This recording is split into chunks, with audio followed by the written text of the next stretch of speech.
Well, here I am at Middlesbrough Town Hall, 40th year celebration. It's the 30th of October 2025, and this is the layout. So, all the tables, there'll be a few up there on the balcony, and the stage is all set. And just as that, there's a lady up here, I don't know who she is. And here, everybody's getting a book in the programme. This is the programme. So every table's getting one as a wee thank you, because I think it's nice to be nice. So that's where all the lads are going to be. I mean, there's about, I don't even know if there's enough seats, there's about 22 players coming. Former players, and the manager, Rob Edwards, he's also coming, so it's going to be a good night.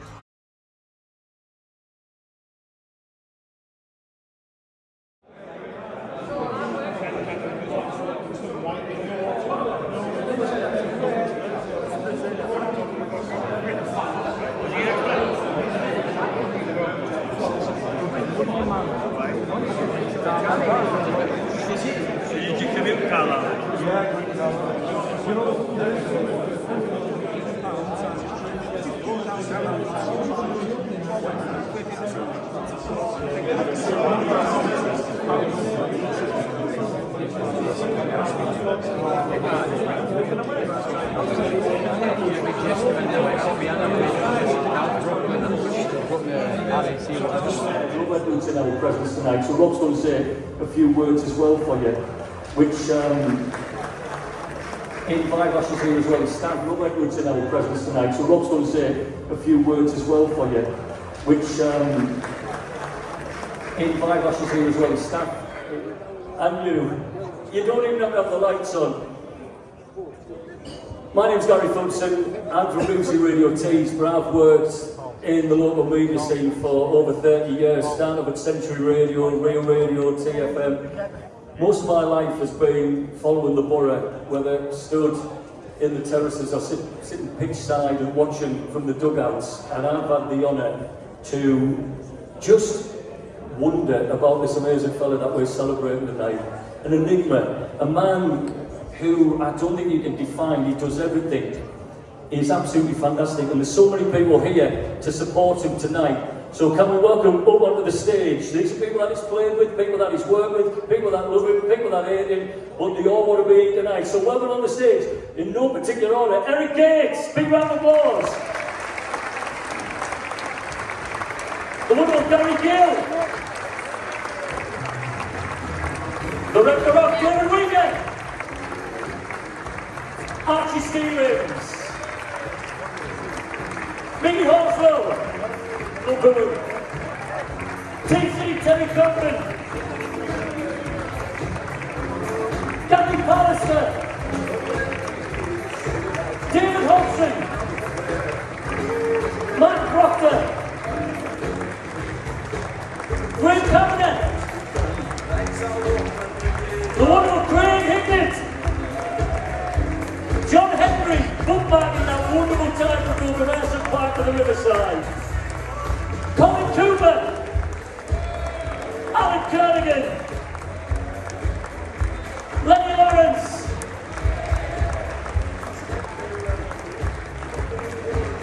the current Borough head coach, Rob Edwards.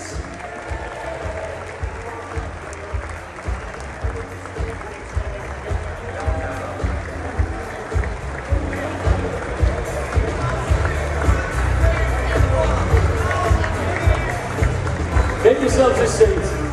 Pretend you like each other. Here's the gaffer. Rob Edwards, everybody. There we go.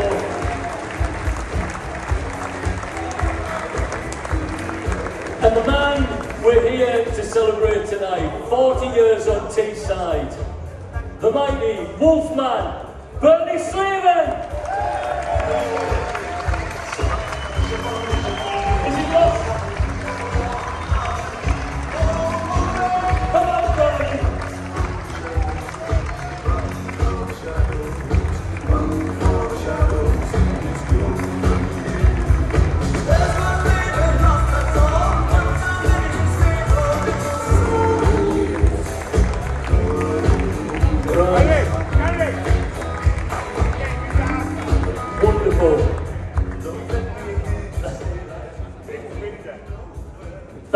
much for that.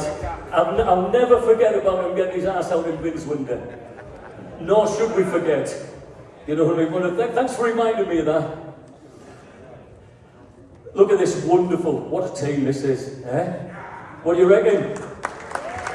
What a wonderful bunch of human beings and footballers. Here to celebrate. Now we're going to play a video because there's some players that can't be here tonight and people that mean a lot to Bernie. So let's show the video of people that can't be here tonight if you don't mind. Hey Slav, sorry I couldn't be there tonight, mate. As you know, just busy down here in London, preparing for the game on Saturday. No doubt you'll have a great night with all the lads and all the fans there. Just a couple of things came to mind when I was thinking about your 40 years. I think probably the biggest thing in professional world, I don't think I've played or coached many strikers as good as you. No doubt the fans will think you gave me a couple of quid for that, but there's no doubt I still mention you when we're talking about passing the ball into the net, which you went on and on about, and probably still are. And then probably the biggest thing personally is that just a big thank you really, because without you I probably wouldn't have the career or still be in the game. When I come out from Dublin in 1991, you took me under your wing. Whip Prop picked me up from Mrs. Crombie's in Ackland and reassured me that I was good enough to play. And in that first season, 91, 92, I'm coming from Dublin to get promoted to the first Premier League at Molineux on that last day against Wolves, and then the open top bus around Middlesbrough. We were all hugging on top of the buses, which was wonderful. So, brilliant memories. No doubt you'll have a great night, mate. You deserve it. And thanks for everything, Pop. Bye-bye. Hey, Bernie. I'm here. Sending a video from good old Texas, 6 o'clock, 97 degrees. Just wanted to first to say sorry, can't be there. I tried my hardest, try to make everything work, but no, work just wouldn't allow it. Due to me coming back over for the holiday period anyway, so just wanted to send a video and say, wow, 40 years in the borough, that's some going indeed. Anybody deserves a night and a special night. It's you, Bernie, for all the crap that we've all had to put up with you for all these years. I feel bad it's actually 40 years when you told me that, so that's a long sufferance for all of us. But anyway, joking aside, have a great night. I know probably half of Middlesbrough's probably in the town hall with you, try to enjoy it as well. Again, sorry you can't be there. All the best to all the 86 lads. And to you guys as well, sorry I can't be there. To all the other guys I didn't play with, tough shit. Alright boys, have a good night. Have a pint of me. Sir Bruce, hope you're well. Take care everybody. Hi everybody, it's Gary here. 40 years on Teeside. Only you, Slav, can make that a thing. 67 years on Teeside for my mate Steve Gibson, and there's no sign of a push due at the town hall for him. I'm kidding, of course. Bernie, you were a great servant to the borough and earned your legend status when you scored over 100 goals. To be honest, I'm never sure if you're Scottish or Irish, but one thing I know for sure, you're a true Teesider. Have a great night, everybody. Slav, you deserve it.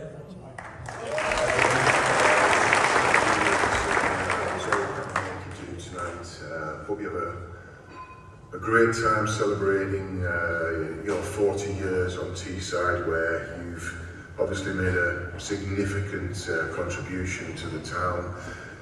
Firstly as a player and as a pundit, as a general personality around the place. You've made a big impact over those 4 decades. I remember you coming into the club in 1985. I was only a kid at the time, I was 17. But I remember you coming in and making a huge impact immediately with your goal scoring exploits. And we didn't realise it at the time, but we had one of the greatest goal scorers of his generation on our hands, and you proved that over the years. with the figures that you returned in terms of goals. You could score goals from outside the box with those toe punts that you used to use, and you know, you were brilliant inside the 6-yard box, stiff-yard goals. Not so many headers, to be fair, because you were relying on some of the great centre forwards that you played with at the time, some of the great foils that you had, Archie Stevens initially, and Paul Wilkinson, and then Ian Baird, and various other players who played up front with you that helped you get the numbers that you did. But yeah, you've made an amazing impact on the area, Bernie, and I think everyone wishes you well. I certainly do. So hopefully you'll have a lovely evening and everyone will have a good time and get home safely. Okay, take care now. Bye-bye. Hi Bernie, glad to see you here. Just sending a message apologising for not being able to make your big evening tonight. I hope you have a great time, I'm sure you will. 40 years on Teeside, that's a great achievement, and I know you've made a big impact on Middlesbrough while you've been there. I was only at Middlesbrough for a short time, and you were a very big part of that, as were the rest of the players, coaching staff, and above all the supporters. I was really made welcome in my 6 months I was there. Yeah, we had some good times, and one thing I will say about you, you always had a smile on your face, and you certainly made me laugh, which is all part and parcel of the way I look at life. So I appreciate your input on my stay in Middlesbrough, and I really do hope you have a great evening with all your fellow teammates and people that you've made friends with over the last 40 years. Have a great night, mate, and as I say, sorry I can't be with you, but I'm sure you'll have a great time.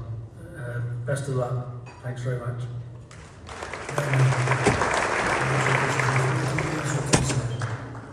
It's a wonderful achievement, and you're a true Teesider and a legend of the club. I would love to be there to celebrate with you, but I'm sure we'll catch up next time I'm home. Until then, here's to 40 more. Enjoy the day. All the best, pal. And to all your pals and colleagues who are with you this evening on this very, very, very special occasion, 40 years at Middlesbrough Football Club and living in Middlesbrough. A Scot who came down to play for the great club and who's spent a vast amount of his career living in the area. And I want to just cover one or two aspects of my time with you. Of course, 4 years, I believe, 86 to 90, when we were together as manager, coach and player, and the contribution that you gave to the football club over those 4 years that I had with you. You had great qualities. First and foremost, your fitness levels and your training levels were extraordinary. You had the ability to cover ground, to keep going, to run, to make continuous runs, and on that basis, you were always going to be an asset to the team and a problem to the opposition. But you also had great talent in terms of first touch, great left foot, your ability to work and play around other teammates, and of course, the gold medal aspect of your game, the ability to score goals. And one of my old chief scouts said to me, collect strikers, they're priceless. You were priceless. We had some great times together. You'll have some great memories of your time at the club. You'll have some memories of your time with me, the time you came into my office to get your new contract, or so you thought. And then I told you about some of the aspects of your game that you needed to improve instead. And I can remember one occasion when the two of us just together went out onto the Ayrton Park pitch, and I crossed some balls from around about the 18-yard box on the byline for you just to direct headers into the goal. And sure enough, come the Saturday, we got a flick on at the near post. You come off the back post and just directed a header into the goal. You were willing and prepared to work and practice hard at your game. And of course, you became a fan's favourite. Who wouldn't be if you're a goal scorer as you were? A real fan's favourite. And around you, you were popular in the dressing room with your colleagues, your teammates. And you were popular on the football pitch, playing alongside your teammates. And it was a memorable era for us. 1986 to 1990 is an era in which the players who stayed at Middlesbrough Football Club in 1986 kept the club alive. They kept it going. We could have gone under, we could have folded, had yourself and many of the other players who stayed decided to take up the option and move away from the club, as some of the other boys did. It was their right, but they did it. But you guys stayed, and I think we kept 14 players for the season. And you went on that season to get promotion. It's quite incredible. You were led by Tony, and but the teamwork and the togetherness that you had in the football club was extra special, very, very unique. And that's why the Borough team of '86 will always be remembered. And you, as part of that Borough team, were instrumental in keeping us alive. And it kept me in a job because I'd come back from America and I was looking for work. And you know, it was great. And I had some great years with you. And you know, you should look back on those days, and I'm sure you do, with the great memories and the great pleasure that you gave to the fans of Middlesbrough Football Club, to your teammates and everybody associated with the club. You were extra special, and I'm delighted that you had this evening. I'm just so sorry I can't be there with you. As you know, I've had a total knee replacement operation, and in the last week I've had a manipulation of the knee to try and improve it, and so therefore I'm unable to get around, I'm unable to drive, I'm unable to make progress. But have a fantastic evening. I'm really proud of you. You've been outstanding.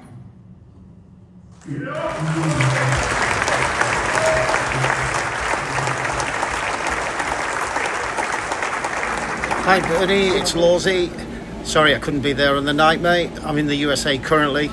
However, 40 years celebrating being a player, a pundit, even an ambassador to Middlesbrough Football Club. This has to put you in legendary status in many, many ways. I remember you as a player. You're always hungry for goals, basically greedy bastard. All the best on the night, Wolfman. Morning, Bernie, all the way from Southampton. 40 years at the Borough. So congratulations for that, mate. A raise a toast. It is a cup of tea because we know there's no drinking going on. Have a great night, mate. Just a little memory from when I first arrived at Middlesbrough. I think I watched the Villa game when you qualified or beat them for the Zenith Data Systems to go to Wembley. What a night that was at the Borough. I've got to be honest, Bern, I thought, he's a bit lazy, that Bernie Slavin. But anyway, on to the debut against Portsmouth. I think your opening gambit to me was, just as about to kick off, you go and smash them up, big man. I'll finish and I'll score the goals. I thought, selfish that, Bernie. But anyway, half time, yeah, I've sat there having a cup of tea and you're having a fight with Bruce Real. And I think you scored in the second half as soon as we came out. But great memories, great side, all the young players there. I think I can name the team that we played in pretty much often was Pearsy, Colin Cooper, Mogger, Simon Coleman, Jimmy Phillips, Robbie Mustoe, Mark Proctor, Nookie Bear. Hello Nookie. Me, you, and sometimes Mark Burke and Stuart Ripley, of course. So have a great night, mate. Great fond memories of the borough. And Bernie, no more autobiographies. I think 10's enough, mate. But have a great night, fully deserved. What a player, what a goal scorer. And also, Bernie, you do keep in touch. What a great lad. Have a good night, mate. Bernie. Archie Stevens. Mickey Horswell. Lukaku. Teeside Terry Cochran. Gary Pallister. David Hodgson. Mark Proctor. Greg Kavanagh. The wonderful Craig Hickett. John Henry, bookmarking that wonderful time from the Massive Park of the Riverside. Colin Cooper. Alan Kernigan. Lenny Lawrence.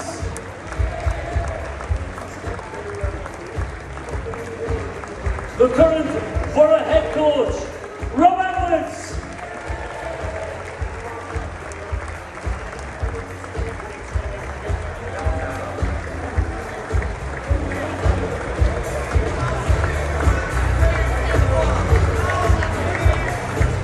Make yourselves a seat. Pretend you like each other. Here's the gaffer. Rob Edwards, everybody. There we go.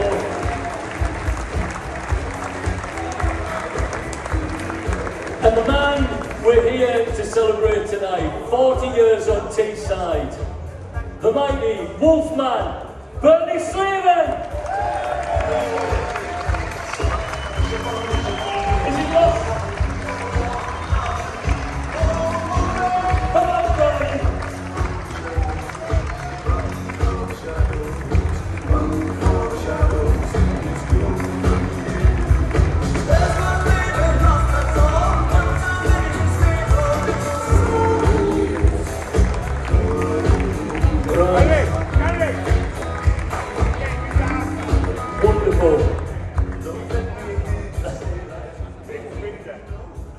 Thank you very much for that. I'll never forget about him getting his ass out in Vin's window. Nor should we forget. You know what I mean? Well, thanks for reminding me of that. Look at this wonderful, what a team this is, eh? What do you reckon? What a wonderful bunch of human beings and footballers. Here to celebrate. Now we're going to play a video because there's some players that can't be here tonight and people that mean a lot to Bernie. So let's show the video of people that can't be here tonight if you don't mind. Hey Slav, sorry I couldn't be there tonight, mate. As you know, just busy down here in London, preparing for the game on Saturday. No doubt you'll have a great night with all the lads and all the fans there. Just a couple of things came to mind when I was thinking about your 40 years. I think probably the biggest thing in professional world, I don't think I've played or coached many strikers as good as you. No doubt the fans will think you gave me a couple of quid for that, but there's no doubt I still mention you when we're talking about passing the ball into the net, which you went on and on about, and probably still are. And then probably the biggest thing personally is just a big thank you really, because without you I probably wouldn't have the career or still be in the game. When I come out from Dublin in 1991, you took me under your wing. Will Prop picked me up from his Cromies and Ackland and reassured me that I was good enough to play. And in that first season, 91, 92, I'm coming from Dublin to get promoted to the first Premier League at Molineux on that last day against Wolves, and then the open top bus around Middlesbrough. We were all hugging on top of the buses, which was wonderful. So brilliant memories. No doubt you'll have a great night, mate. You deserve it. And thanks for everything, Pop. Bye-bye. Hey, Bernie. I'm here sending a video from good old Texas, 6 o'clock, 97 degrees. Just wanted to first to say sorry, can't be there. Tried my hardest, tried to make everything work, but no, work just wouldn't allow it. due to me coming back over for the holiday period anyway. So just wanted to send a video and say, wow, 40 years in the borough, that's some going indeed. Anybody deserves a night, and a special night. It's you, Bernie, for all the crap that we've all had to put up with you for all these years. I feel bad it's actually 40 years when you told me that, so that's a long sufferance for all of us. But anyway, joking aside, have a great night.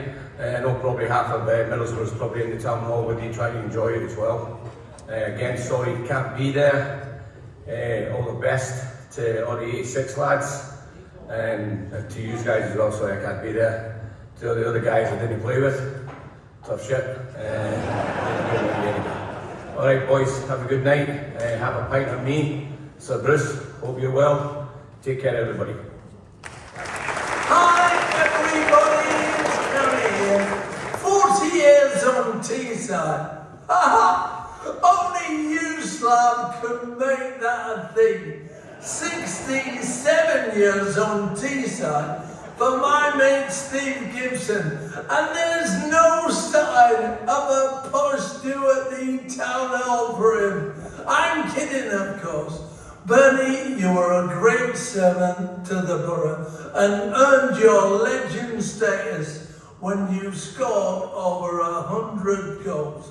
To be honest, I'm never sure if you're Scottish or Irish, but one thing I know for sure, you're a true Teesider. Have a great night, everybody. Slav, you deserve it.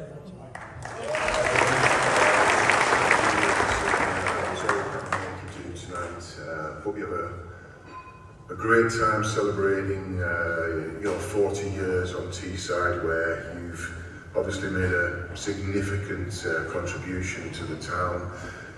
Firstly as a player, then as a pundit, as a general personality around the place. You've made a big impact over those 4 decades. I remember you coming into the club in 1985. I was only a kid at the time, I was 17. But I remember you coming in and making a huge impact immediately with your goal scoring exploits. And we didn't realise it at the time, but we had one of the greatest goal scorers of his generation on our hands. And you proved that over the years with the figures that you returned in terms of goals. You could score goals from outside the box with those toe punts that you used to use, and you were brilliant inside the 6-yard box, stiffing out goals. Not so many headers, to be fair, because you were relying on some of the great centre forwards that you played with at the time, some of the great foils that you had, Archie Stevens initially, and Paul Wilkinson, and then Ian Baird, and various other players who played up front with you that helped you get the numbers that you did. But yeah, you've made an amazing impact on the area, Bernie, and I think everyone wishes you well. I certainly do. So hopefully you'll have a lovely evening and everyone will have a good time and get home safely. Okay, take care now. Bye-bye. Hi Bernie, glad to see you here. Just sending a message apologising for not being able to make your big evening tonight. I hope you have a great time, I'm sure you will. 40 years on Teeside, that's a great achievement, and I know you've made a big impact on Middlesbrough while you've been there. I was only at Middlesbrough for a short time, and you were a very big part of that, as were the rest of the players, coaching staff, and above all the supporters. I was really made welcome in my 6 months I was there. Yeah, we had some good times, and one thing I will say about you, you always had a smile on your face, and you certainly made me laugh, which is all part and parcel of the way I look at life. So I appreciate your input on my stay in Middlesbrough, and I really do hope you have a great evening with all your fellow teammates and people that you've made friends with over the last 40 years. Have a great night, mate. And as I say, sorry I can't be with you, but I'm sure you'll have a great time. Best of luck. Thanks very much.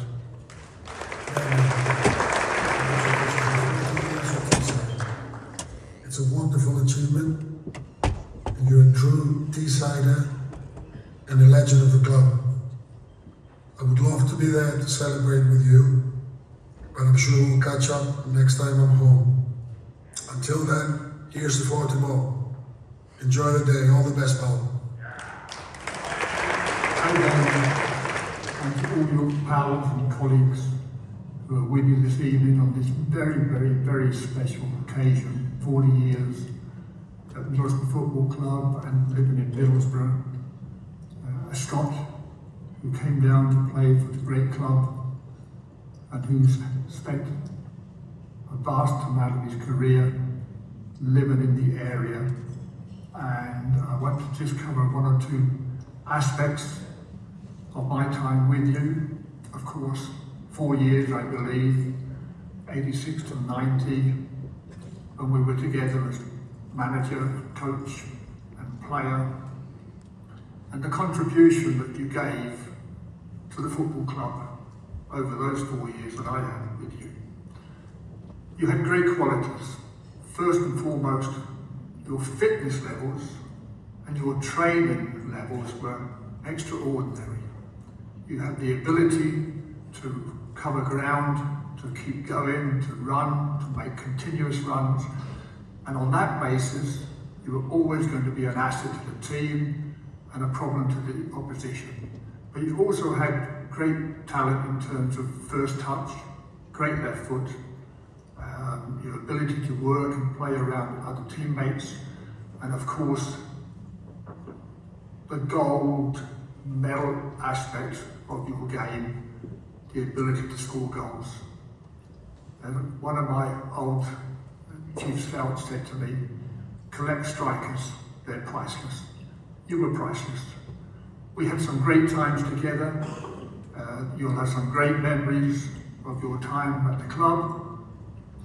You'll have some memories of your time with me, the time you came into my office to get your new contract, or so you thought. And then I told you about some of the aspects of your game that you needed to improve instead. And I can remember one occasion when the two of us, just together, went out onto the Ayrton Park pitch, and I crossed some balls from around about the 18-yard box on the byline for you just to direct headers into the goal. And sure enough, come the Saturday, we got a flick on at the near post. You come off the back post and just directed a header into the goal. You were willing and prepared to work and practice hard at your game. And of course, you became a fan's favourite. Who wouldn't be if you were a goal scorer as you were? A real fan's favourite. And around you, you were popular in the dressing room with your colleagues, your teammates. You were popular on the football pitch, playing alongside your teammates. And it was a memorable era for us. 1986 to 1990 is an era in which the players who stayed at Middlesbrough Football Club in 1986 kept the club alive. They kept it going. We could have gone under, we could have folded, had yourself and many of the other players who stayed decided to take up the option and move away from the club, as some of the other boys did. It was their right, but they did it. But you guys stayed, and I think we kept 14 players for the season. And you went on that season to get promotion. It's quite incredible. You were led by Tony, and but the teamwork and the togetherness that you had in the football club was extra special, very, very unique. And that's why the Borough team of 86 will always be remembered. And you, as part of that Borough team, were instrumental in keeping us alive. And it kept me in a job because I'd come back from America and I was looking for work. And you know, it was great, and I had some great years with you, and you know, you should look back on those days, and I'm sure you do, with the great memories and the great pleasure that you gave to the fans of Middlesbrough Football Club, to your teammates and everybody associated with the club. You were extra special, and I'm delighted that you have this evening. I'm just so sorry I can't be there with you. As you know, I've had a total knee replacement operation, and in the last week I've had a manipulation of the knee to try and improve it, and so therefore I'm unable to get around, I'm unable to drive, I'm unable to make progress. But have a fantastic evening. I'm really proud of you. You've been outstanding.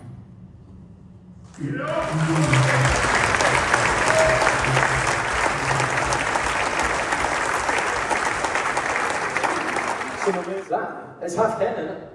No, seriously, I just want to, first of all, I want to thank each and every one of you for coming along tonight. I can't see modern players standing here in 40 years' time. They come and go, fly by nights. I don't mean it detrimental, but that's just the truth.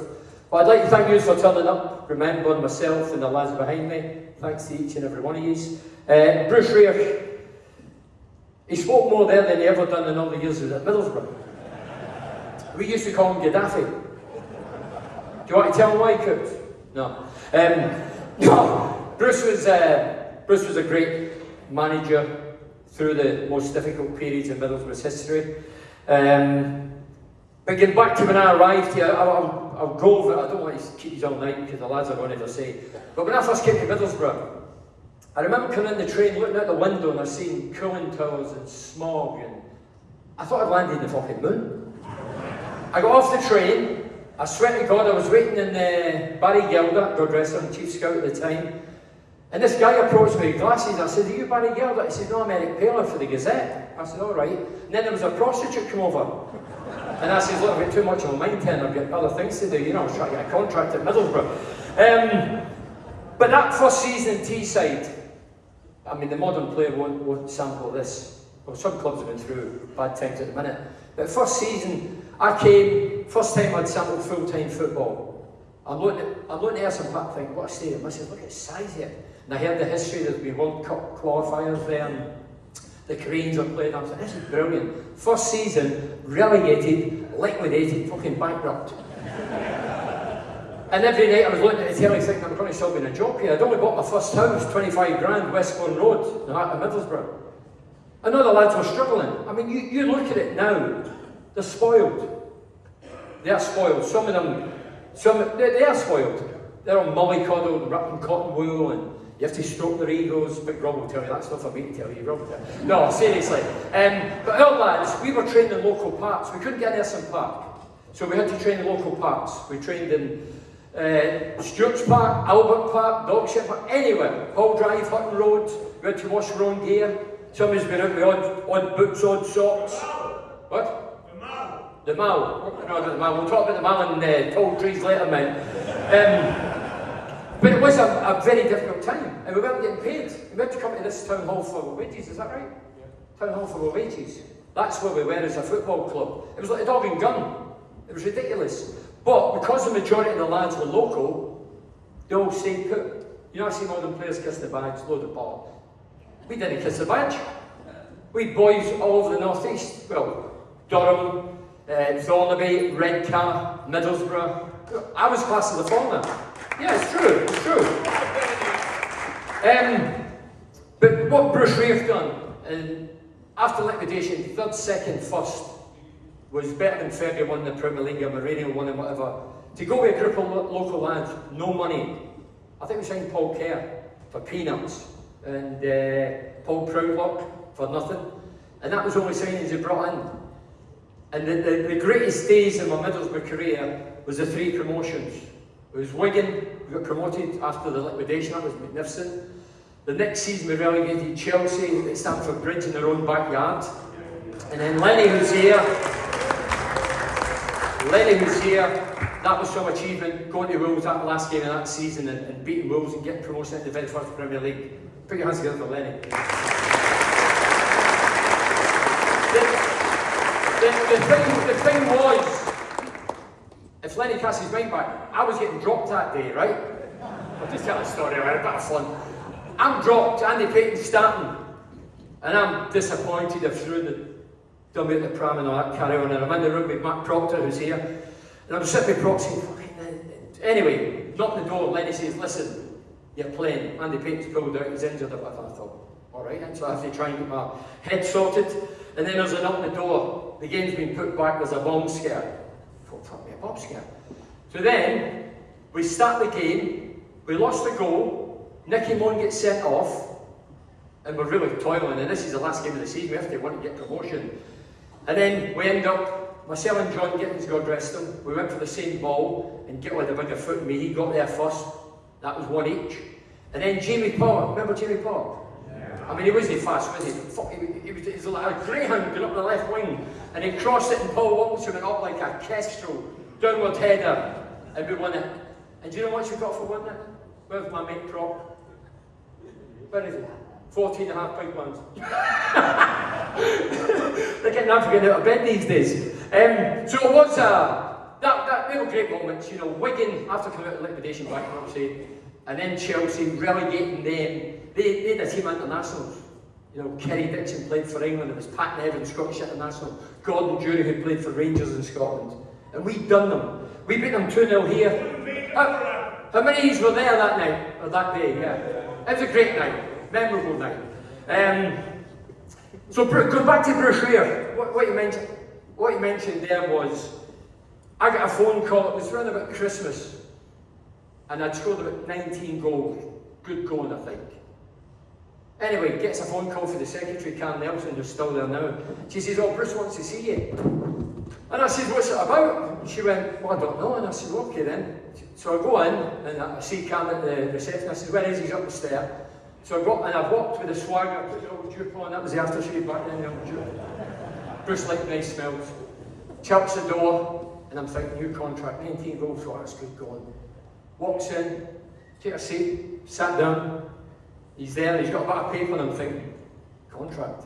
I swear to God, he turned that contract, it wasn't a contract, he turned the paper, he says, when you can do those things, you'll be a good player. Can't head the ball, caught offside all the time.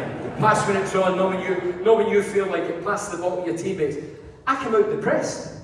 You know, I would like to know what Steve McClam gave Michael Ricketts or Big Meadow. Probably a menu. If they had appetite for the pantry, they wait for the... you get my drift. The other one, talking about Bruce, we played Plymouth Argyle away. I'm sure Peter Davenport was playing. And he put Davy up in the middle and me on the left. And I used to say to the lads I played with, I think there's a slope in the pitch. I'm outside left, I'm not allowed to go look for the ball, I have to get my shape. And every ball's going to the right. So I kept saying, there's a fucking slope on the pitch. So I comes in at half time, I throw a game, I throw my dummy at the pram, go out the second half. I wasn't any good, I was bad. I think the team won. Anyway, come in the dressing room, Bruce is like at the door. I'm first in, he just ignored me as if I wasn't there. Well done, brilliant, fantastic. Slams the door and says, you're a fucking disgrace to me. And I took it like a man, I thought, yeah, he's got a point. The next week, he's not told you the team. We used to get the team on a Saturday game. The team sheet we built, 2 subs back then, 1 to 11, 2 subs. So I go in thinking, well, last week he's bollocked me, probably not the team. So I look at it, Pears, Cooper, Parkinson, Mowbray, Pallister, Hamilton. Number 7, me, no name, Ripley, the 2 subs. And at the bottom he got the secretary to write, if number 7, didn't name me, wishes to perform today, can fill the vacant space. What fucking fuming. So I go in the toilet, and on the way back I thought, I don't say it to anybody, I'm just fuming. I go and look at it again, and somebody wrote the fucking kitman's name on Joe Hunt. Joe Hunt might have been better that day. Bernie, don't give all the stories away. But this last one. Because that's what they're here for. Sorry lads. I think it's about you, don't you? They paid a lot of money for this. And by the way, the tickets were so expensive because I think John Henry and I are living in the hotel. They demanded 3-course meals, prostitutes, so John Henry's the man. So that's why the tickets were up much. Ali Brownlee. I want to talk about Ali Brownlee. The late great Ali Brownlee.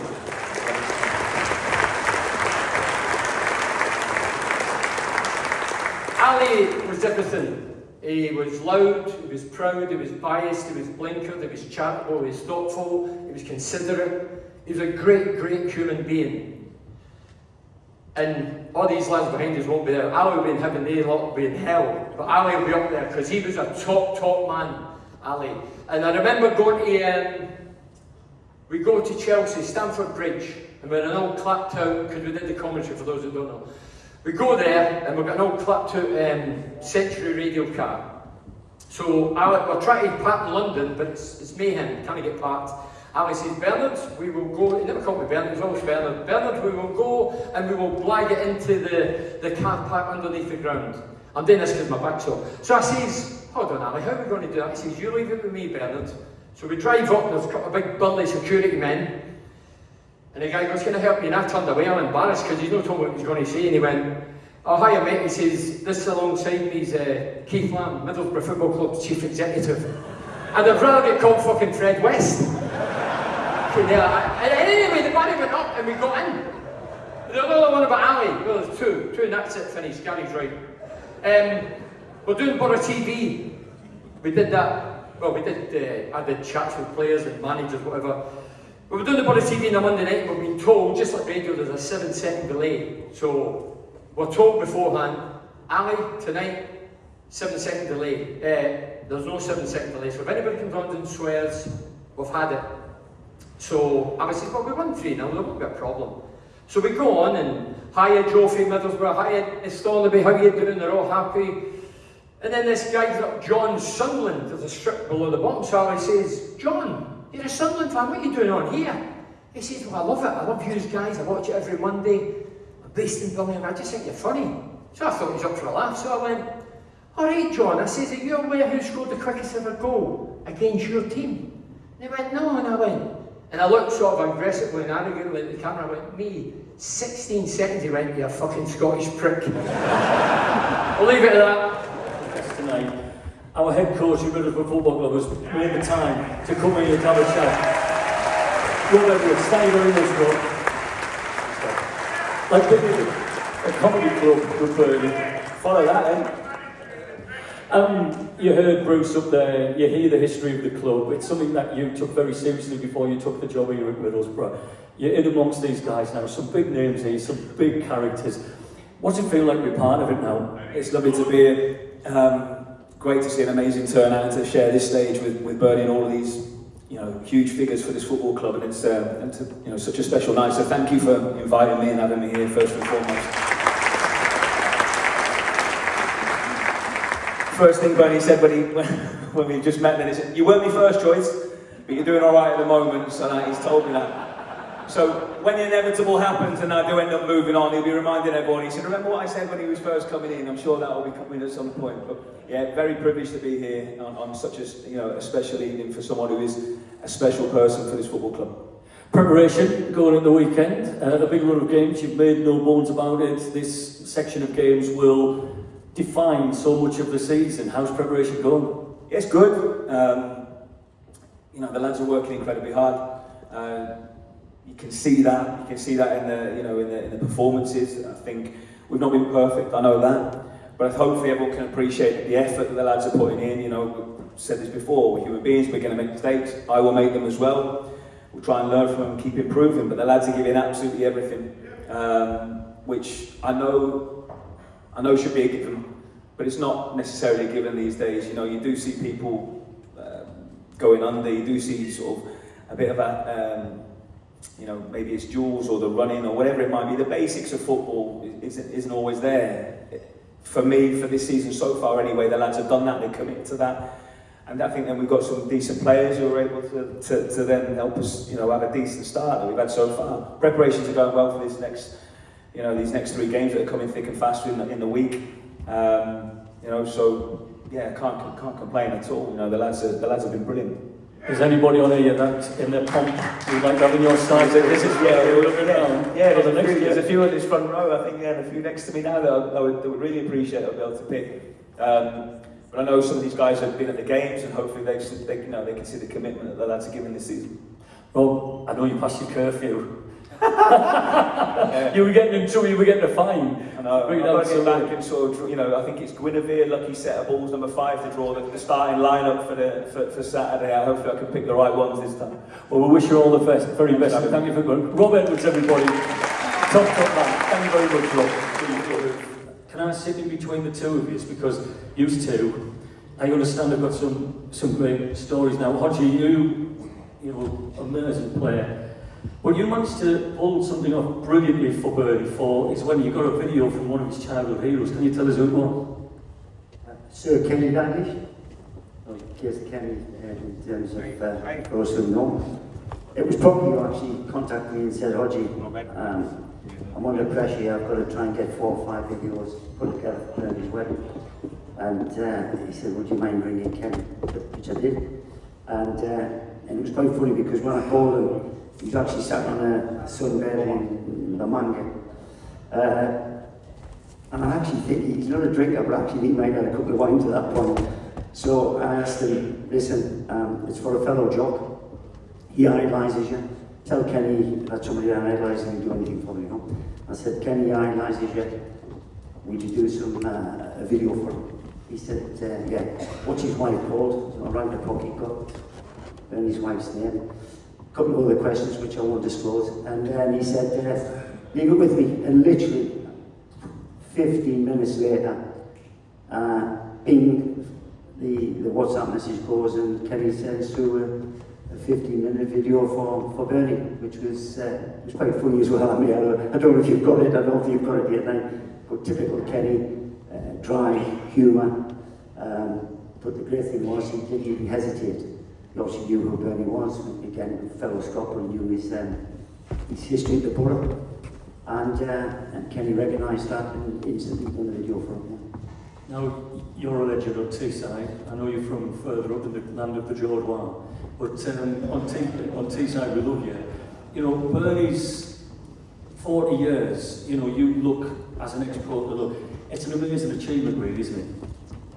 40 years to live in one place, especially when you didn't originate from here in the south, tells you something about Bernie's love for the borough, no question. And if you turn the spotlight on, you look here, you probably won't see an empty seat. So there's another justification as to why he's a legend within this town, you know. I didn't, thank God, have the opportunity to play with him. I think I played with him for about 90 minutes and that was long enough. And then I got myself sent off and I was out of there. Which I think, well, I tell you what I find quite funny, I've just noticed he's got a list of all the things he was reading out over there. Why didn't they put them on the touchline when he was a player? Bernie, read that before you go. Son, make sure you make the right run the right time and don't get caught offside. He probably would have benefited from that. But no, listen, I've got to become friends with Bernie over the years, obviously because of the Borough connection. Great lad, deserves everything adulation he's got from this town without question. And with that, obviously, the turnout tonight, just the players alone is magnificent. So he deserved it. David Hodgson, I'm going to read the message out and without trying to cry, but here we go. And it says, from Parky, hi Bernie, so sorry we can't be there with you tonight celebrating 40 years of loyalty to Teeside. And especially to the borough and all their amazing fans, which I'll hold deep in my heart. I'm sure you'll have a great night with a great bunch of friends and players. Thinking of you all, love from Parky and from Debs. From Gary just to inform you while we're on tonight, the guys in the lads of 86 and beyond always trying to help Gary out with a fundraiser. We're going to do another one next year. So I just want to let you know before it actually goes out, the Gary Pattinson event, it'll be April the 10th, 2026, and the tickets go on sale in November. It'll be here. It'll be a big celebration of Gary and his life and his time, and there'll be a big turnout, and I hope we see you there, so thank you. Friends, you've been friends for a very long time. He was doing your planning from time to time. Yeah, I sort of started room with him when I came back second time round. I think Polly left, so I got Polly's bed. Polly was his room partner before me. But Slav was, It was a bit strange. Tell us how. I used to wake up in the middle of the night in the pitch black and I used to hear, I used to think, what the hell's that? And Slav would have a bottle of Lowcocks on the side of his thingy. And then he'd have a big chunk of a Mars bar. It's like in the middle of the night. How he hasn't got diabetes, I'll never know. But honestly, the sugar levels he used to put into his body through the night, honestly, unbelievable. And obviously, I was thinking, well, you know, I thought he was a professional footballer. And yet he was, like Bruce said, one of the fittest players about. Amazing stuff, Mark Proctor, everyone. Let's go around this way. This is the interesting corner, can we just say? This is the interesting corner. Now, Bernie, I heard of Bernie in 1985. I was sat in Hutton Road, waiting to get a bus back, minibus back to Ayrsham Park. We were training in Hutton Road and the minibus driver come back and he said, we've just signed a footballer. He's from Scotland, I've no idea, but he looks like a savage. And I think Eric Payne will stand by that, being the first journalist to meet him in Teeside. And from then on, my career in radio mirrors Bernie's, to be fair, because we started at Century Radio. I worked pitch-side commentary with Bernie when he was doing the commentaries. But their big success, and it was a pathfinder when it came to radio and punditry on radio, was the three legends. And one of his cohort was this fellow here, Mr. Eric. It's big round of applause for Eric. Katie, tell us how the legends started and how was the mix between you being a Sunderland player, fan, him coming from down here being opinionated in Superman? It was good. We just give our own opinions. We were honest, and a lot of people didn't like us, but we were honest people. But I'd just like to say, Bernie, he's a great character. How we've got on, I don't fucking know. He doesn't drink. He doesn't gamble. And I've just found out tonight that he turned a prostitute down at the station when he first came down here. Now I believe the first two, but I don't fucking believe the last one. Right? So I didn't play with him, but I thought I was nuts. I love a laugh. But this fella's on a different planet. And I thought I was hyper. But I met somebody that was more hyper than me. But over the years I've got to know him and his wife Claire. Absolutely brilliant. I class them as a friend. And that's all you can say. All these lads will tell you the football stories tonight. But I class him as a friend. You know, we don't see each other a lot. But it's a privilege for me to be here. And I'm so proud that he's got a big audience. What a fantastic audience for him to turn up. You know, 40,000 men. Absolutely brilliant. And it's nice to see. He said he had a lot of friends. It's nice to see all these friends are fucking around him now. Everybody's dumped him. But no, I'll move on because he's got a lot of people to talk to, but he's a great lad, great character, and I wish you all the best, Bernie.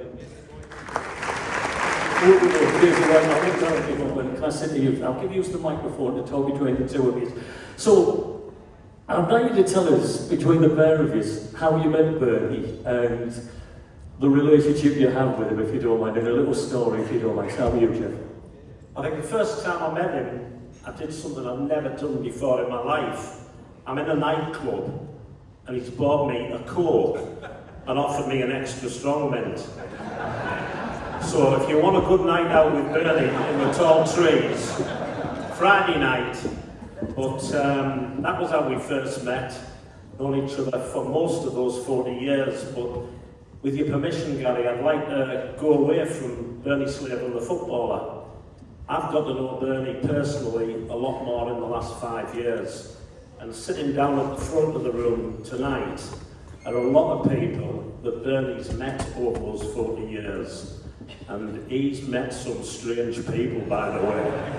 But once Bernie meets you and takes you under his wing, you're never going to get a better friend. 5 years ago, I had some health issues, and he was the first one in the hospital to see me. We didn't even like each other because we used to fight over Scottish football teams. When I came out of hospital, straight round our house, takes me out. You're not sitting in, we'll get you back on your feet. I'm taking you for a coffee. Well, he takes me to Hotel Chocolate Now I've just had a fucking quadruple heart bypass and he fills me up with hot chocolate. But joking apart, on behalf of all the people that are in the room tonight that have known Bernie through those 40 years, he's a true friend, and once he takes you under his wing, you've got a friend for life.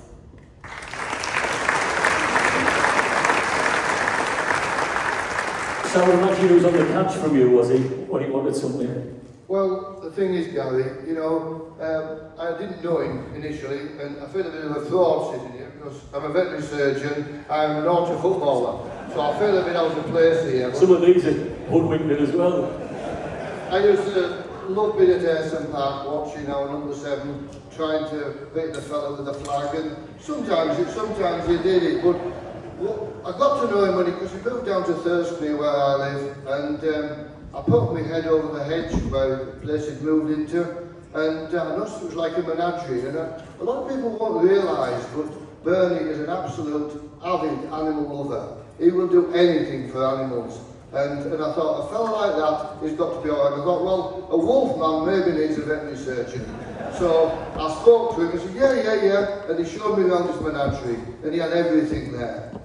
But I just want to pick on something that Eric said earlier about him being a teetotal, obviously a very staunch Catholic, doesn't gamble. So he rang me one night, he said, me and the lads, he said, we're going away for a short time. He said, we're going to have a break, it's my 60th coming up. He said, will you come with us? I said, where are you going? He said, Las Vegas. I've never been able to fathom this fella out, and I don't think I ever will. He is a one-off, and I like to say he's a great mate of mine. I just come in from a nightclub and they asked me to play, so I might as well.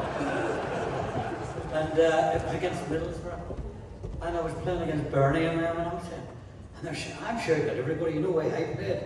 And Bernie's looking at me, and I'm thinking, you know what I mean? I said, who's he? You know what I mean? I didn't really know him at the time, but I got to know him over the last few years, and hey, we've got acquaintances in football, they call them. A few friends, and I think Bernie's, I call him a friend because I'm a queer bugger. I have to take the people, you know, and I think Bernie's one of the lads. And I've got his favourite centre forward here, although it's a toss-up between him and Ian Baird. I believe. Oh, throwing cherry bombs in there. Absolutely. As a human being, you've got to know him through football and Percy as well. Can you say a few words about Bernie and that wonderful 40 years here on Teeside? It's a phenomenal thing. Well, the people are very friendly here. That's why I moved up, and Bernie was always he was always the main topic on the football, and I'm just jealous of him. You know what I mean? You know what I mean? At the end of the day, like, you know what I mean, nobody scores like that, you know what I mean? I come back from America and I came in and I said, I better go and watch this guy. Apparently he's not bad. So I went, I paid in to get in. I paid me money to get in one time.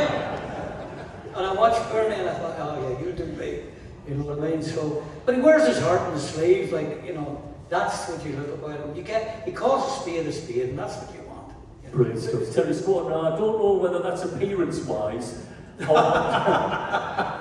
and you took kind. Or for running, but you know, we heard Bruce say that he's training, he's fit. Where was he in comparison to you, Gilly? Well, to be fair, I mean, first of all, I'd say that Bernie was the best finisher I ever played with by a mile. Unbelievably instinctive around the box, selfish as can be. Even when he got an assist, he was still on the gate. No chance of thanking anybody for an assist, but that was his makeup, and he was the best finisher I've ever been anywhere near, really.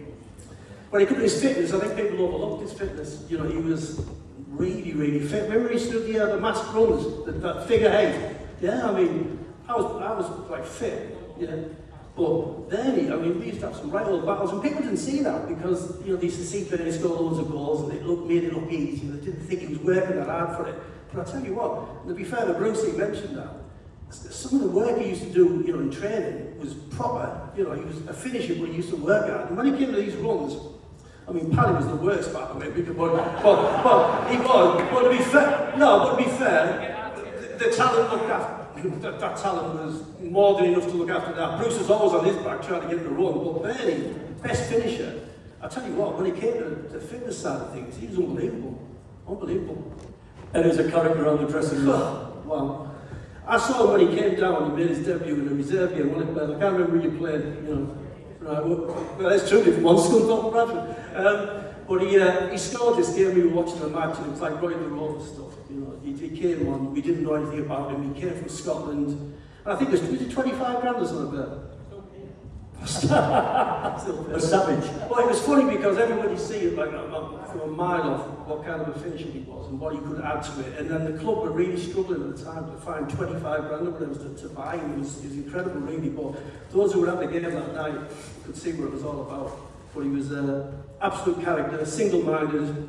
He says what he thinks. You know, he gets a bit bothered now and again. Well, you can only respect that. He's a rare breed.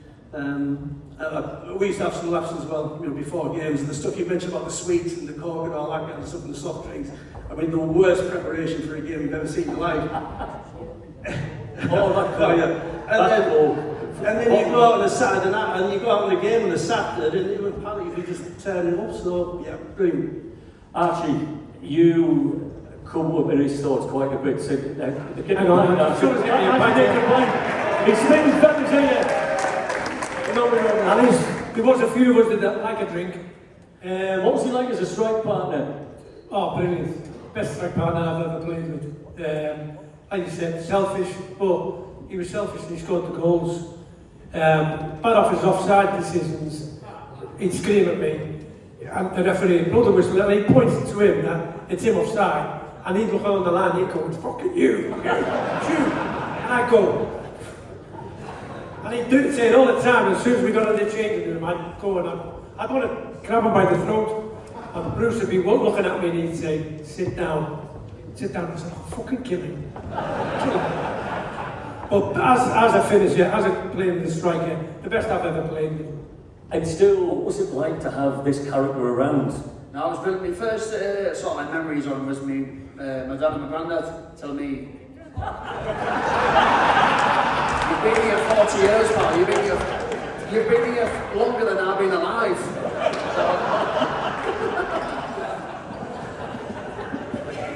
Sorry, just me dad. Just me dad. No, tell me how good he was, all the goals and that. But then when I started playing like 18, 19 and just to get to meet him, it was brilliant. And then my granddad always, my granddad again. My granddad always used to listen on the radio that if I played bad, Bernie always used to stick up for me. If I played good, he praised me obviously more than normal. And then just to meet him was class. He was like a legend, wasn't he? So it was brilliant. But the first time we got to properly know each other, he was the dogs, wasn't it? We were talking about dogs, and he said, "Come on and walk with me with the dogs." I thought, He's got to see the dog. hey, I'll get on with that. Don't you worry. I thought, older gentleman, now we'll go on a mile, 2 walk. Fuck me. 20 miles I was on. Oh, Jesus. I thought I was on the Cleveland Way. But I wasn't the unfittest one there. Jeff was on it as well. Jeff was 100 yards behind us. But no, we were walking and there was this dead rabbit in the road. And I thought, as Bernie picked it up, put it in the bush, I thought, what is going on here? You give the dead rabbit a burial, didn't you? I thought, oh, that's nice, but I thought, Jesus Christ, he's mental.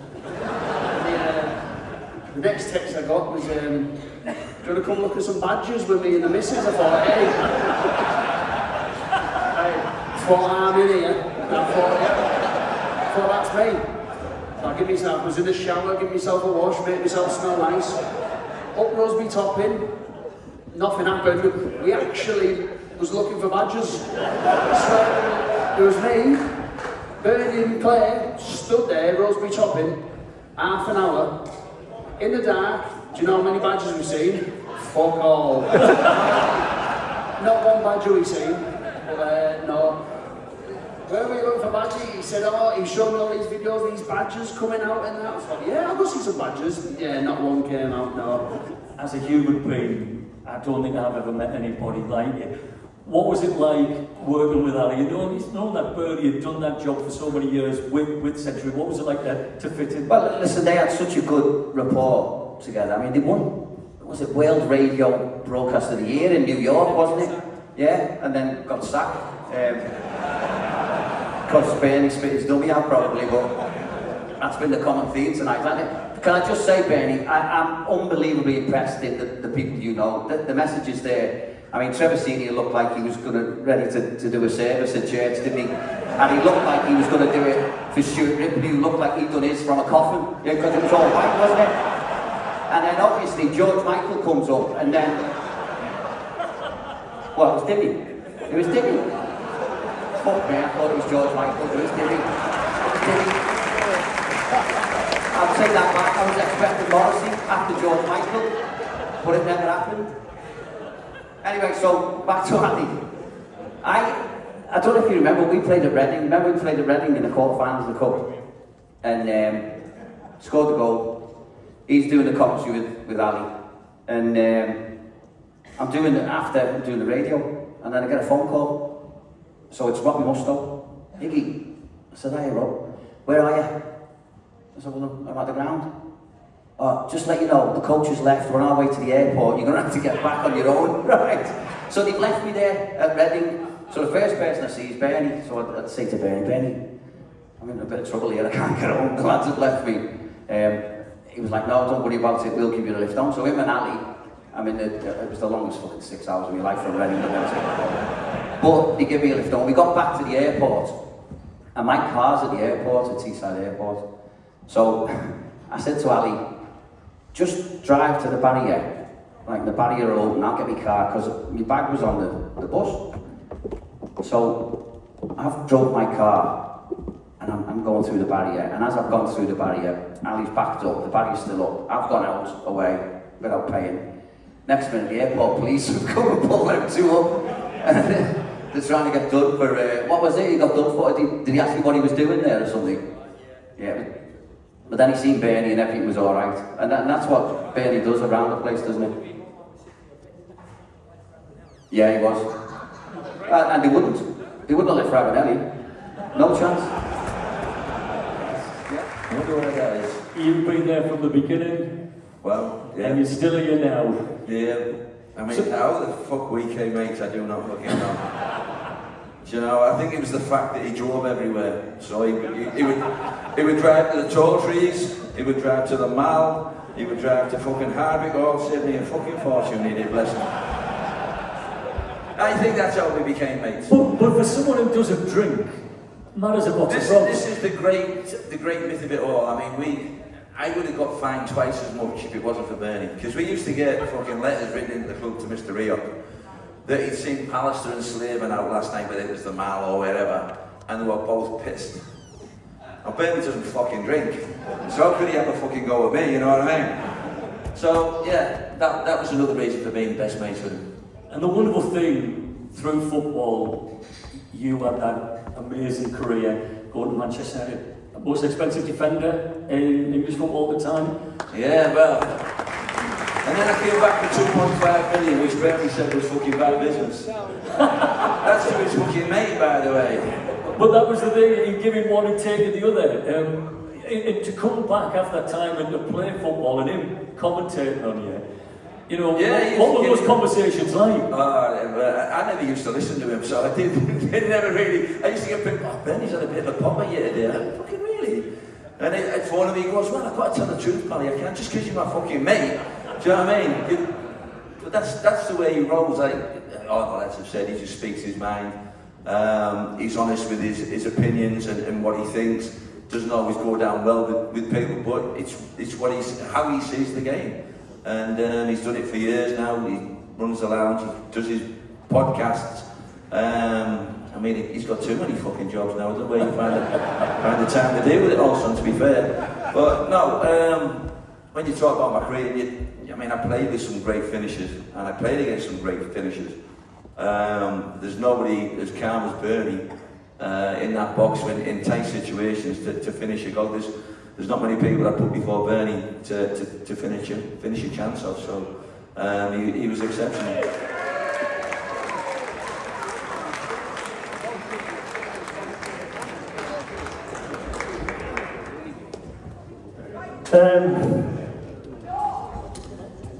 So, I never ask an audience for anything because I think it looks unprofessional.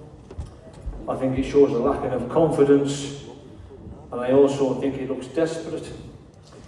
But on this occasion, I'm going to ask that I'll make an exception to that rule, and I'll ask that nobody takes any photographs or videos for the next 5 or 10 minutes. See, the DWP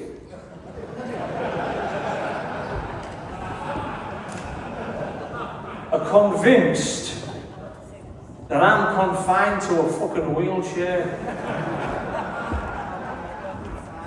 And I can't afford to lose me pip for the sake of doing this gig for them.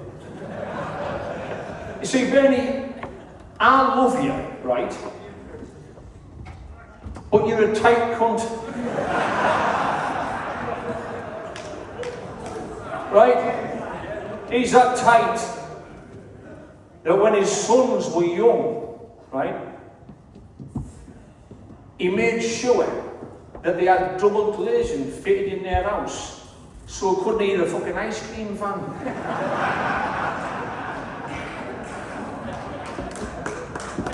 So I hope, and I fucking, honestly, Gary, you've changed that much when you came here. I thought you were fucking Kenny Rogers, to be honest with you.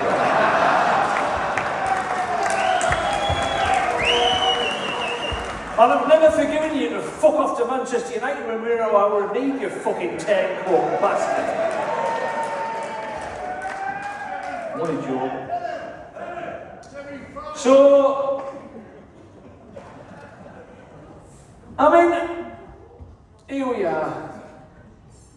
And I hope you respect my honesty. You see, the most important thing about being a stand-up comedian, apart from being funny, of course, is you've got to be honest, haven't you? And because I'm honest, right, I feel duty bound to point to the elephant in the room. Not you, Jeff.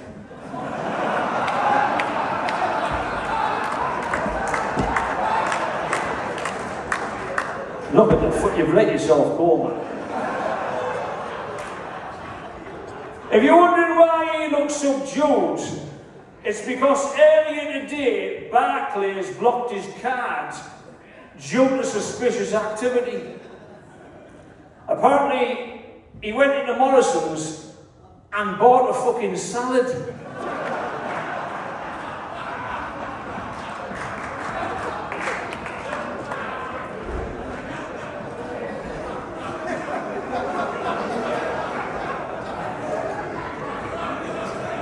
Islands in the stream, that is what we are. I'm looking at you, Davey, you are an ugly motherfucker.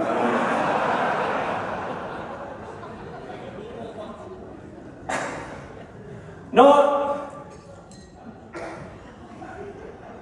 I'm thinking.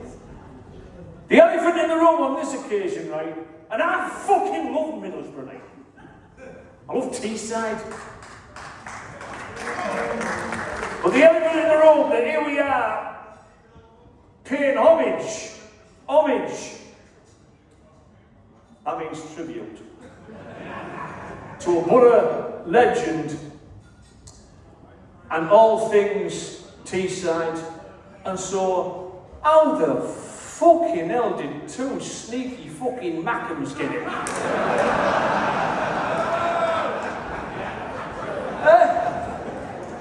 How the fuck, you and that cunt there? He looks like Professor Pat's Penny, not the fucking wacky races, doesn't he?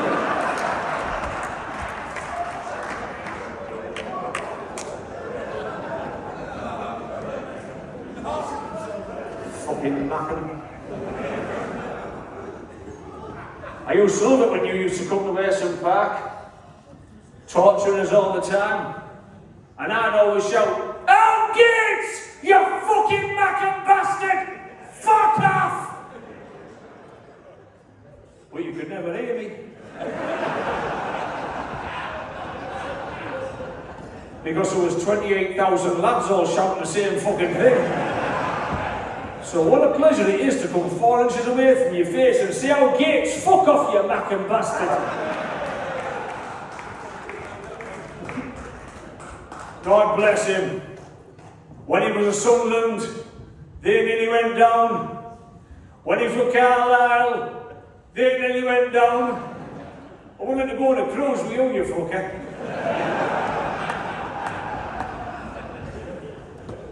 37 years of being a comedian, and this is the first time in all that time that I've ever been introduced on stage by Eston Blumenthal's fucking granddad.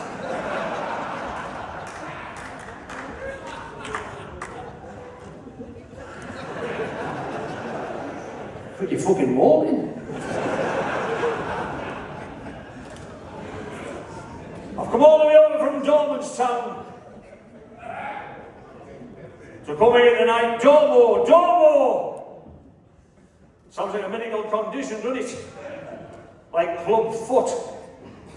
He's got Domo in, has he? Poor bastard. We talk funny over there. This language called Shavish. Usually spoken by young lads and lasses with tracksuits on, tucked in the socks and a baseball cap on the back of the eggs. Well, it goes on all over Teeside, doesn't it? Grangetown, South Bank, Eston, Stockton, Butter, all over Butter. Have you ever heard of it? These chaps round here. They're like, "Oh, you fucking like that, you like that, yeah."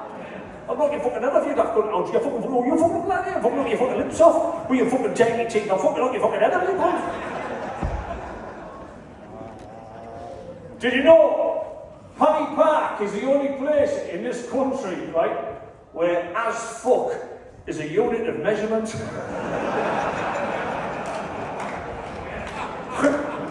You find as fuck like you like I, you find as fuck like you like I, yeah? You're a right skinny fuck you are, you're fuck. You hear all these people going in moaning and groaning about immigration in northern provincial towns. And they all say, "Ian, it awful, you go down the town these days and all you can hear is language you can't understand." And it's like that in Middlesbrough, isn't it? When you go down the town in Middlesbrough, all you can hear is a fucking English language you can't understand. "Oh, you fucking look like that, but you like that, yeah? Fucking hard, yeah?" Do you know what I'm going to do, Iggy? Do you know what I'm going to do? I'm going to open a business in Mumbai and put the call centre in fucking Somers Gill. That's what I'm going to fucking do.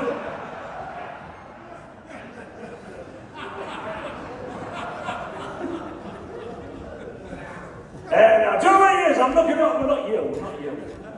Looking at these lads here, you see them all, right? I'm going to tell you something now, right? These lads here, when I was 17, 18 years old, wearing my original Ticini top, being a hooligan, home and away. See, you think you had it hard when you went to Newcastle and Sunderland and that, but not as hard as we had it.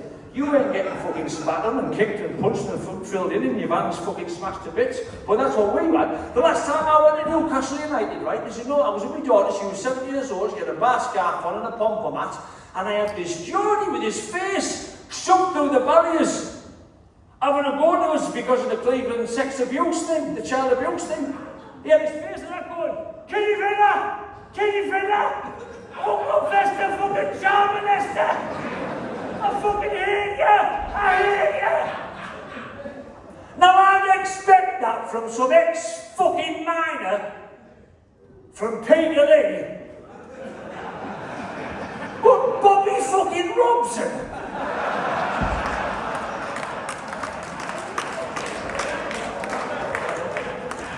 And when you went to Sunderland, that was fucking shit, that.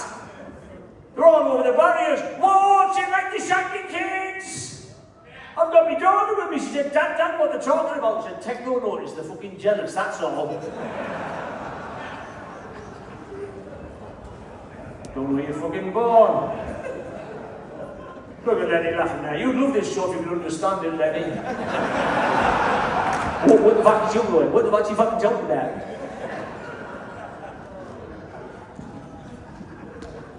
I used to love having a go at you. When you were great and you scored a goal, we'd all be there, fucking celebrating with you and rejoicing. And when you were lacking in confidence, Proc, when you were lacking in confidence, we supported you. And when you were shite, we called you all the cunts under the sun. But you were our cunts. And nobody else would do it. You know, great Kavanagh, I mean, honestly, to be honest. He could trap a ball further than he could fucking kick it in, you know what I mean?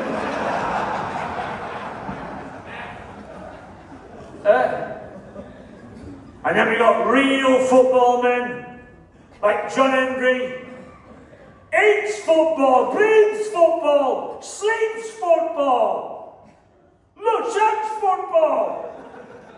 He caught his wife having sex with the next door neighbour, his best mate. And do you want to know his first reaction? Man on! That's how much he fucking loves it.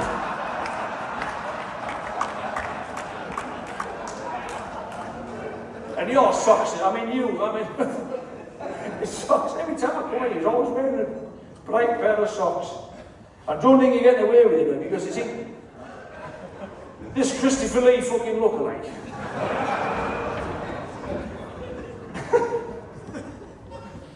You've seen he's all over Teeside, this fucker. He goes on, he's in an ambassadorial role, Dave. Ambassadorial role for Middlesbrough Football Club, him, you know. He goes around all the schools and all the care homes and all the hospitals and the nurseries. You've got to be careful, because that's how Jimmy Savile fucking started. You make yourself a reputation, you Scottish fucker. Actually, you look as though you're going to fucking pop your clogs, mate, don't you? Terry Cotton, remember when he used to be an alcoholic? Just breathe on me, Terry. Fucking breathe on me. Pick us up for fuck's sake. It's flat as fucking here.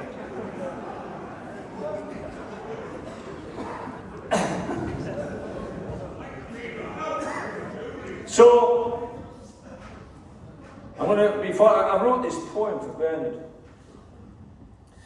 And then before I read it, I had a phone call. No, I had a message on Tuesday morning, of this woman called Gilly Clayton. She does a lot of good things for charity around here. And she told me, she said to me, I see you doing Bernie Slaven's do. I said, well, obviously I'm the fucking star of the show, aren't I? You know, you've got to pay 60 quid to see these useless fuckers, aren't you? I mean, I was going to smell a piss up here.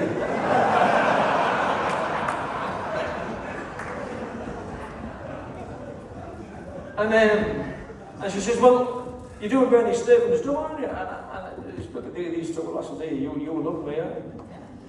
I tell you what, come back to work with me, I'll take you on the beach and flick sand up your ass, how's that? No, I'm talking to her, not you. I'll take you back to work, you can have a fucking lemon top, you. So, Julie said, well, I think you're a celebrity, will you have your photograph taken with my mum when we go there? Because her mum's, I'm not going to say what's wrong with her mum, but her mum's poorly. And I said, yeah, I'll have my photograph taken with your mum. But I'm only a raggy ass, really, that's all I am, do you know what I mean? But I'll tell you what it is, we've got best part of 30 fucking legends. And I've seen you have me photograph individually, right? But I think it'd be fucking brilliant if we got Jill's mum up here for a photograph and we'll sit her there in the middle. And I'm like, do you want that? Do you want to come up? Push it on. We need a big lad, Yo. Come on. You're the closest thing to a jihadi in here. Don't threaten to blow the fucking place up. Come on, push her on the back there to some stairs. Come on. Lads, bunch together, we're going to have a photograph. I know this is unconventional, but there we go. All bunched together. Come on, guys. Push it up. Take a break off, for fuck's sake. Turf of Wembley. When I streaked at Wembley in 1997 with stockings and suspenders on. That's me. I save red kebabs on my chest, I am.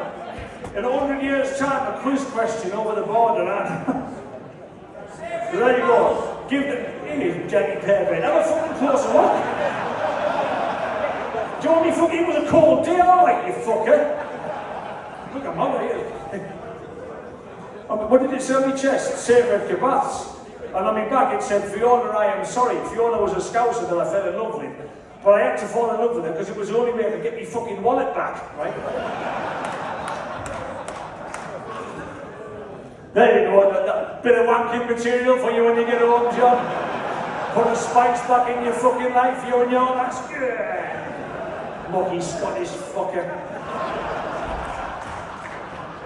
Your job should come down here fucking appropriating everything. Now I wrote this poem for Mr. Slaven, right? Because all joking aside, every time I ask Bernie Slaven to do something for charity, without fail, he's always there. Always there. Always. I never ask for myself, it's always people who I know who are worse off in different positions. So I wrote in this poem out of respect as a man and out of love for my hero when he played at Middlesbrough. And I call this poem The Flying Scotsman. I don't think what you You just save your breath when you get home and you've got to blow your fucking girlfriend up, you cheeky Scottish cunt.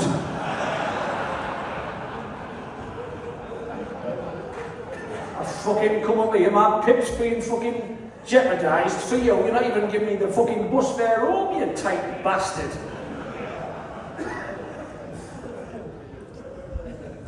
Call this poem The Flying Scotsman. The Flying Scotsman pulled into Teeside, and it was more than just a train. It was a fiery Irish jock from Glasgow, and he made us all believe again. He cut through most defenders with determination, grit and ease. Then he slipped the ball up past almost every keeper, and then he dropped down to his knees. He stood upon the Aldgate railings and bathed in the adoration of the crowd. He was our Flying Scotsman, our attacking runaway train. He was us, both loud and proud. He played up front for Borough, and we all followed this Scotsman's lead because he understood our mentality, our desire, our pride and our passion, but most of all he understood our need. He gave us all we had. He gave his heart and mind and soul. I know everybody worshipped him because of that. I know everybody roared each time he scored a goal. He was an adopted heir of the angel. He was our number 7, a red-shirted prophet in bold red and white, who healed us all with his belief, sent to us from heaven. And now he's part of our folklore, part of our community and our clan. This sweaty socks now is Teeside as our transport to bridge or cargo fleet works. Not as famous as the Palmo, granted, but so much better than, because he lives in the hearts of the faithful. And now he's with us until the end.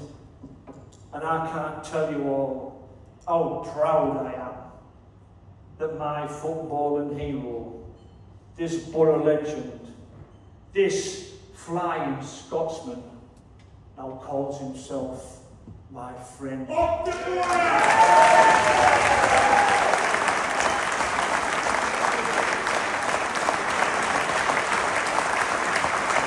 You'll never know. You'll never know, any of you. I've got pissed on your behalf, I've fought on your behalf, I've been kicked the fucking shit out of on your behalf, especially from them fucking knackers. But I don't care, because you're part of my childhood, my youth, as the same as these people. And all I've got one thing to say to you is this: you are my borough, my only borough. You make me happy when skies are grey. You'll never know just how much I love you. Don't ever take my borough away. God bless you. Peace.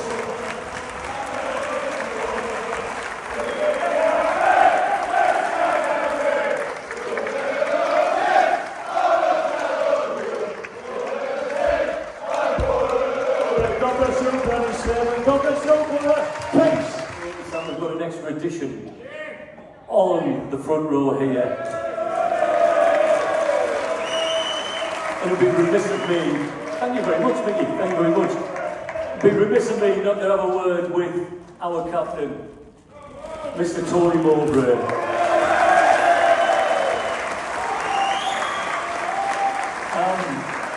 You've persevered, Bernie, for 40 years. How are the tablets kicking in? You know, lots of things. I'm sitting here looking around and seeing some of the players on here tonight, and so Bernie, I don't mind if I talk a little bit. Sometimes I was at, believe it or not, I was at the Sunderland Sports Club, you know, not too long ago, and they had 64 questions for me. And then I got through 3 in 2 hours. And, so hopefully you should just tell me to shut up if I carry on too much. But why do we love Bernie? He's one of us. When you play in a football team that's successful and relatively successful, because I also sit here and think, look, David Hodgson, wow.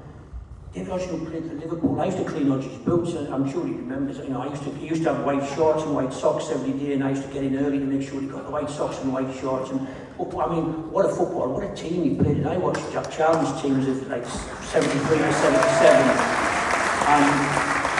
and I sit here quite humble really, because I know it's about memories and it's about eras, and the team of 86, 87, 88. When the team was at its lowest and was about to go out of business, an hour from never being a football club again, this group of young lads sort of managed to gel together under Bruce's leadership and take the club back to the top division of English football where it could have been dead. And I think that's why it holds such esteem in lots of people's lives. But I think back to when I first went and watched this, and John Higton, and you know, Alan Fogg and David Armstrong, Graham Souness, Bobby Murdoch, John Craggs, Frank Spraggan, Willie Madron, Stuart Bourne. But my point being, I feel quite humble that I wasn't as good as Willie Madron and Stuart Bourne. It was just, we played in an era that achieved a time when we were really, really low in the club's history. And we got it. The football team might not have been here. It might have been in a different guise if it wasn't for this team and these group of players, or a lot of these players that managed to, I think through the adversity, get us back up the leagues, because we were on our backside. I was coming back from Manchester today, which is why I was late. I was reading a book somebody had sent me. We were getting crowds of 4,000 people at Essen Park. 4,000. In 1984-85, and yet I sat and watched with my dad. You know what? Watched Bosko Jankovic. I mean, Bosko. I remember Bosko was the first player I'd ever seen with Odgie was probably the second, with a toilet bag. I mean, what man had toilet bags with shampoo in it and hair products, and it was like, whoa, what is going on? Do you remember Bosko Odgie? He was like, Jesus. But I mean, listen, Proc, Spike, Odgie, Craig, it was just an amazing era. I was just left school, and that was the team. And yet, and I sit here and I think, wow, they were miles better than what we were. That's what my brain's telling me. Now, you have been Borough fans, and you have watched Borough over whatever age you might be, however many Borough teams you've watched. But for me, that was the best team. You know, Willie Madron and Stewie Bourne, John Higton running 20 yards to smash a penalty, and it's like, it's unbelievable memories for me. And yet, I sit here very proud to think that Gary Palliston, Bernie Slave, and Colin Cooper, and all these lads sit behind us, Kearney and everybody. I think friends for life, because when you create a bond, when you have a level of success and you go through Newport County away in the pissing down rain and winning 1-0, you know, and getting a 5-hour bus trip back. Then bonding. At the end of the season, you're jumping on the top of the director's box at Ayson Park because you've achieved promotion, and the pitch is full of the fans that are there. And then Happy mentioned it earlier there, John Hendry. Sorry, Happy, I don't know whether you know that Happy Hendry was always miserable git, and so he got the nickname Happy. Well, I do love him for bits. But no. Listen, he was a hell of a player, by the way, because we played against him in that Bradford game. It was some team. Who was the big lad who played up front with you? Ormondroyd, you know. They had a good team, Bradford, at that time. But, but what I'm, Rodney Trotter, yeah. What I'm saying is, why do we love Bernie Slaven? He was the guy who, he was the Mo Salah of modern day Liverpool. He was the guy who scores the goals. I like him because he's a footballer. I like footballers. So in my management career, I like footballers who can handle the ball and know what they're doing with it. I probably wouldn't have picked myself. I'd have picked Pally all day long. He could come out with the ball and he could look over there and reverse the pass to the left back. I liked footballers. And Bernie was a good footballer playing up front. A good footballer who scored goals. Not, you know, you wouldn't say Erling Haaland, who was an amazing... I would have Harry Kane over Erling Haaland, and yet why? Well, because Haaland scored so many goals, and yet I like Harry Kane. He comes deep, he gets it, he links the play, he plays, and then he ends up in the box as the winger crosses and he scores. I like footballers, and that's why at the football side, Bernie Slaven's always had huge respect, really, from as a good footballer first and foremost, who can handle the ball, could come deep, could stick it out wide, but then he would get annoyed if the winger didn't cross it in the box, and he wanted to score, he wanted the numbers. And I know Lenny talked earlier, and I was sitting at the top next. I came and watched most of the first half there from upstairs. Then he mentioned that Wilco scored more goals than Slav. He wouldn't have been happy that season. Slav, you wouldn't have been happy, eh? With Wilco scoring more goals. Go on. All right, there you go. Sorry, Bernie was top scorer, 8 goals. Sorry. I just like Bernie's. You know what? I like Bernie Slaven because you pick the phone up and you ask something, and he doesn't find excuses. He doesn't say, "Oh, I've got sorry, Bob, I can't do that. I've got to do." He's there. He's there for you. He was, you know, They came to the hospital after I had my operation that first week. They travelled all the way to Manchester just to come and see their mate for 10 minutes. They do things, and you can't say no. You really want you to do something because he wants you to do it. And I like his sincerity. I like his honesty. There's a lot of people in life that portray the person they think you want them to be and say the things you want them to say. Bernie just tells it as it is. And we did a function together a couple of weeks ago, and I'm sitting there thinking, "No, Bernie, you can't say that. Whoa, you can't say that." And you know, that's my brain sort of. Don't be so harsh. Don't say things like that. You don't have to. And yet you say it as it is, what you're feeling and emotional about certain subjects, about football. I know you love football because you run away in your voice, like I'm doing now. And I know you can touch me on the shoulder in a minute and say, "Shut up, Tony."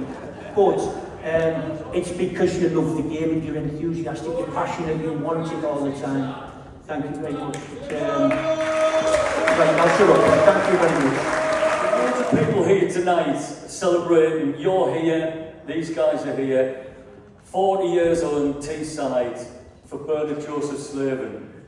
And there are people that we would want here tonight who are sadly no longer with us. So we've got a little video of those that have been on the journey with Bernie but can't be here tonight.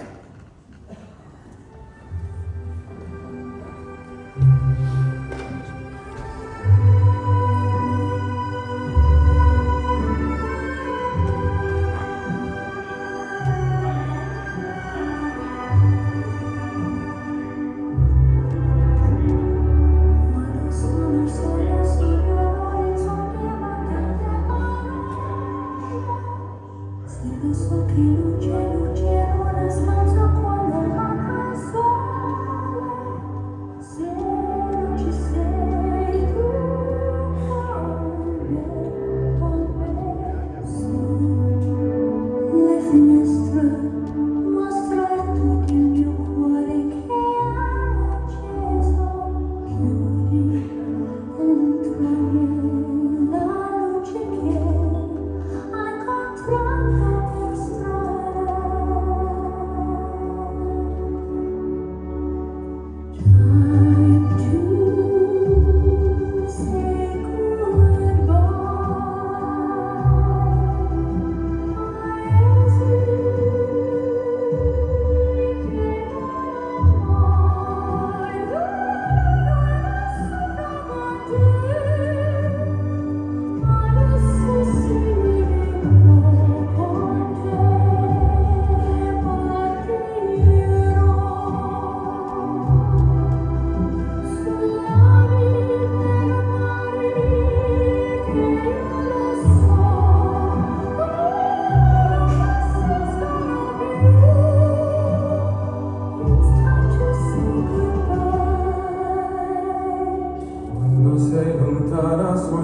focus